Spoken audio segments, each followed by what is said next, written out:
Hello बच्चों, आप सभी को मेरे चैनल में स्वागत है। तो देखो बच्चों, आज हम लोग मैथ में एक इम्पोर्टेंट टर्म जो कंपटीशन एग्जाम के लिए भी जरूरी होता है बच्चों, वो सीखने वाले हैं। तो क्वेश्चन है हम लोगों का बच्चों, चैप्टर का नाम है अनुपात, समानुपात तथा विलोम अनुपात पर प्रश्न। ठीक है, तो अनुपात पर आधारित, समानुपात पर आधारित और विलोम अनुपात पर आधारित हम लोग क्वेश्चन सॉल्व करेंगे बच्चों। ठीक है, तो देखो बच्चों, क्वेश्चन है चार अनुपात, इसको अनुपात पढ़ते हैं। ठीक है, ये वाला डबल लकी को क्या पढ़ेंगे, चार अनुपात हो गया, ये वाला डबल बिंदु का अनुपात पढ़ेंगे। ठीक है, इसको क्या पढ़ेंगे बच्चों, समानुपात। समानुपात, तो ये जो चार बिंदा लगा हुआ है ये क्या है, समानुपात। ठीक है, बराबर यानी समानुपात 28 अनुपात x, नहीं ये फिर अनुपात है। तो देखो बच्चों, ये अनुपात का मतलब क्या हुआ, इसको हम लोग लिख सकते हैं 4/28, इस तरह हो सकता है। समानुपात का मतलब हो गया बराबर का चिन्ह लगेगा बच्चों। ठीक है, अब देखो 28 बाय, ये अनुपात का मतलब क्या, बट्टा में x हो जाएगा, हो गया। अब देखो बच्चों, ये तो क्रॉस गुना हो सकता है, नहीं इस तरह का सॉल्व हम लोग आसानी से कर सकते हैं। तो 4 गुना x हो जाएगा बराबर 28 गुना, इधर नहीं 28 हो जाएगा बच्चों। तो देखो बच्चों, x का मान हमें चाहिए, x बराबर क्या होगा 28 गुना 28, ये गुना से भाग में जाएगा बच्चों, नहीं भाग में 4 कटा दो, 4 का 4, 4 सत्ते 28, नहीं x बराबर हो गया बच्चों 28 गुना 7, गुना करते हैं 8 सत्ते 56 के 6 है ना, और 7 दूनी 14, 14 और 5 कितना हो गया बच्चों 19, यानी 196 हमारा x का मान रहा। ठीक है बच्चों, नेक्स्ट क्वेश्चन फिर देखेंगे इससे। नेक्स्ट क्वेश्चन है बच्चों, देखो 4 और 16 का मध्य अनुपात ज्ञात करें। 4 और 16 का मध्य अनुपात कैसे ज्ञात करेंगे बच्चों, तो मध्य अनुपात मान लेते हैं, माना कि मध्य अनुपात बराबर x। ठीक है, मध्य अनुपात को हम लोग क्या मान लेते हैं बच्चों, x मान लेते हैं। तो देखो हमारा जो है इसमें क्या है, मान के चलो a और b, ये a है और ये वाला b है। ठीक है बच्चों, a और b दो अनुपात दिया गया है, तो इसका मध्य अनुपात हमें निकालना है।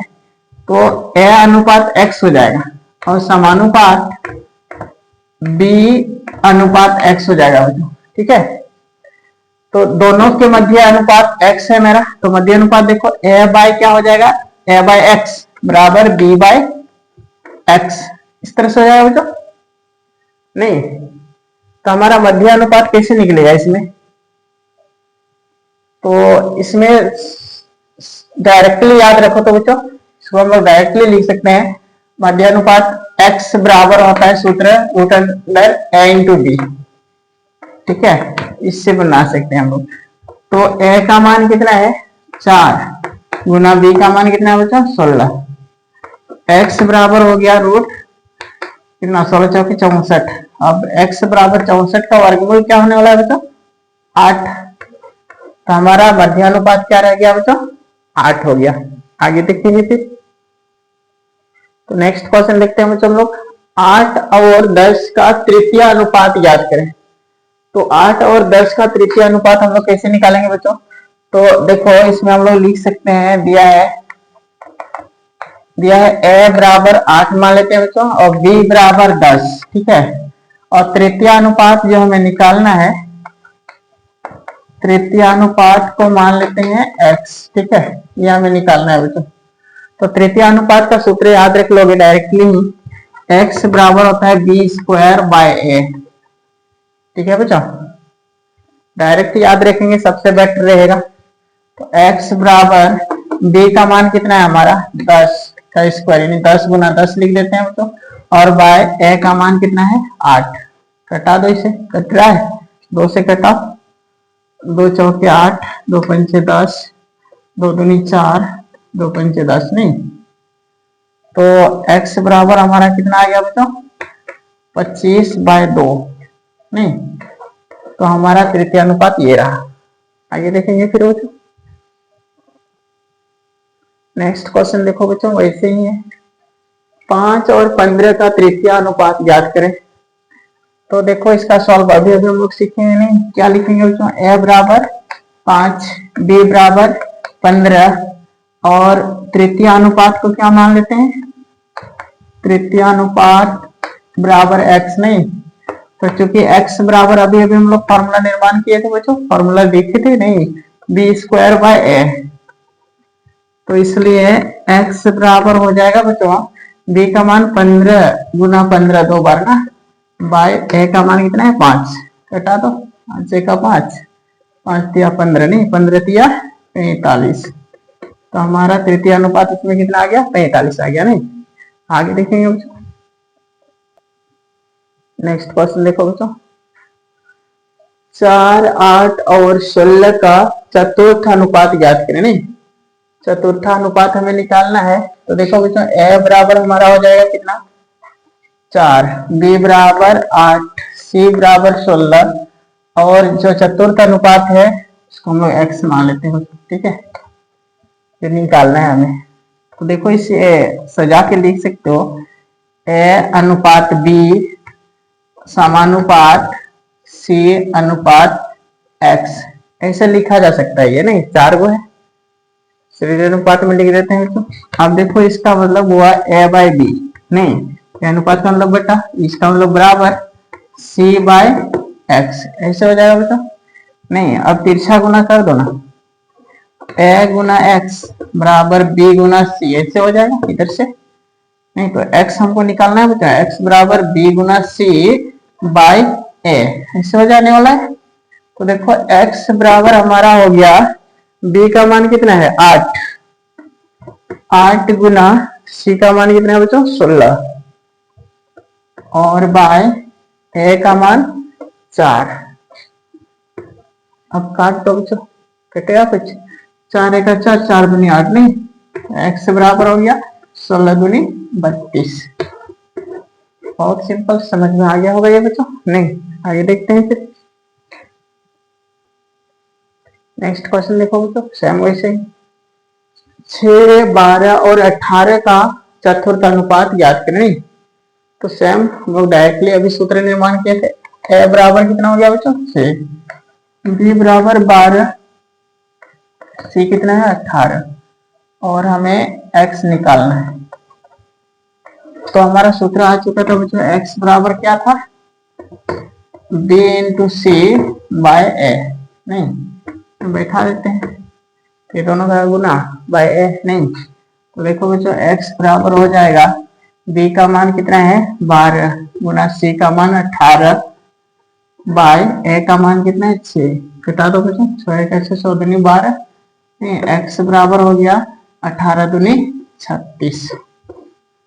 समझ में आ गया होगा बच्चों, आगे देखेंगे। नेक्स्ट क्वेश्चन देखो बच्चों, 50 कलमों का मूल्य 300 रुपये है, तो 80 कलमों का मूल्य ज्ञात करें। तो कैसे बनाएंगे बच्चों इसे, 50 कलमों का मूल्य 300 दिया है ना, 80 कलम का मूल्य कितना होगा। तो देखो बच्चों इसको हम लोग, ये क्या है सीधा अनुपात में होगा, इसको समानुपात बोलते हैं, ठीक है, विलोम अनुपात में ये नहीं है क्वेश्चन बच्चों। तो कलमों की संख्या, नहीं कलमों की संख्या, और इधर क्या है बच्चों मूल्य, नहीं तो कलम हमारा कितना है 50 और मूल्य कितना है बच्चों 300 रुपये, है ना, और कलम हमारा बढ़ गया है, कितना हो गया 80 हो गया और इसका मूल्य कितना है x रुपये।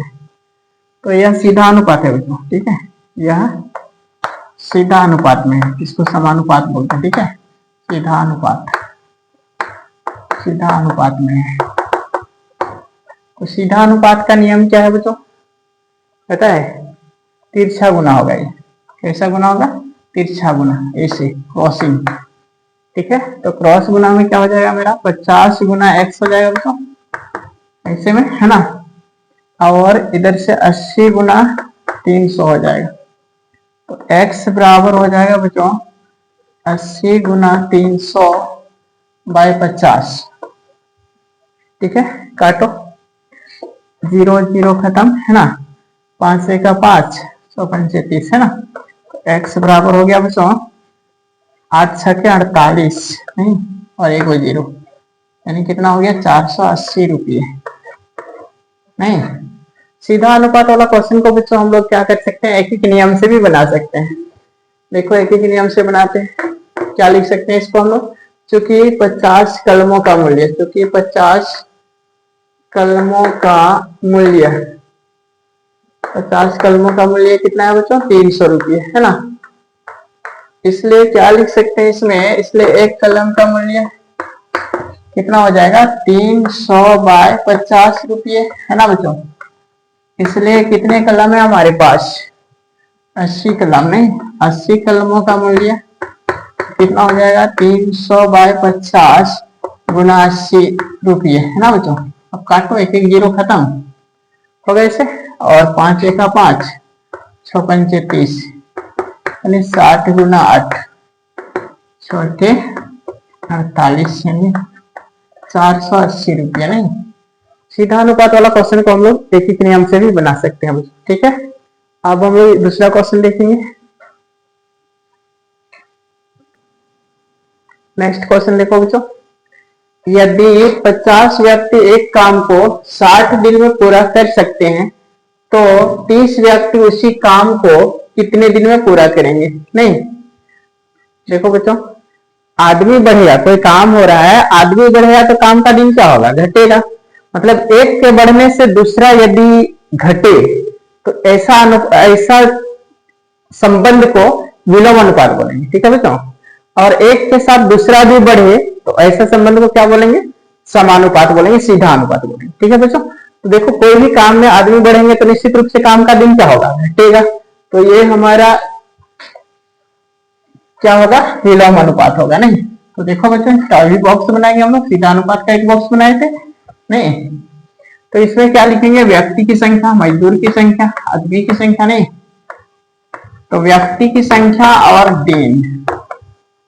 तो देखो बच्चों, व्यक्ति कितने हैं, 50 हैं, काम कितना दिन होता है, 60 दिन होता है ना बच्चों। अब देखो व्यक्ति कितने हैं, 30, दिन कितना है पता नहीं है, तो हम लोग x मान लिया। नहीं, तो यह क्या है, यह विलोम अनुपात में है, यह विलोम अनुपात में है ना बच्चों। क्यों, क्योंकि एक के बढ़ने से दूसरा घटेगा, उससे घटेगा। नहीं, देखो इसमें क्या होता है, नीचे नीचे गुना होता है, ऊपर ऊपर गुना होता है बच्चों। तो नीचे नीचे हम लोग गुना कर लेते हैं, क्या लिखेंगे, 30 गुना x, बराबर चिन्ह लगा देना, ऊपर ऊपर गुना करना, ठीक है।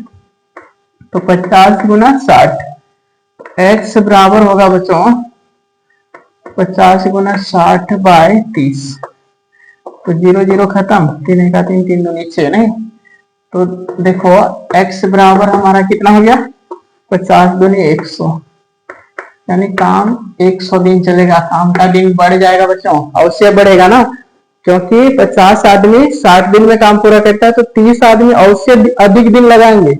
30 आदमी कितना दिन में पूरा कर रहे हैं बच्चों, 100 दिन में पूरा करेंगे काम को। नहीं, आगे नेक्स्ट क्वेश्चन है बच्चों, ये क्वेश्चन तुम लोगों के लिए है, तुम लोगों के नाम पर है।